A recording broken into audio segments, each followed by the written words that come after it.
Hello दोस्तों, आज हम बात करेंगे मैकबेरी जूनियर साइरप के बारे में। मैकबेरी जूनियर साइरप बच्चों के लिए खांसी में यूज़ होती है। ये मैक्लोड्स कंपनी की आती है 60 ml में। इसके अंदर होता है लिवोसाल्बुटामोल, एम्ब्रोक्स, ग्यूफेन और मेंथोल। ये बच्चों के लिए यूज़ होती है खांसी में 2 साल के बाद वाले बच्चों में। ये कप को एक्सपेक्टोरेंट, ब्रोंकोरेंट, मुकेट कप विथ नॉन। इसकी MRP 100 रुपये MRP है।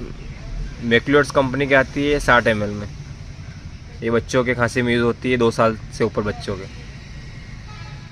हेलो दोस्तों, आज हम बात करेंगे मैकबेरी जूनियर साइरप के बारे में। मैकबेरी जूनियर साइरप बच्चों के लिए खांसी में यूज़ होती है।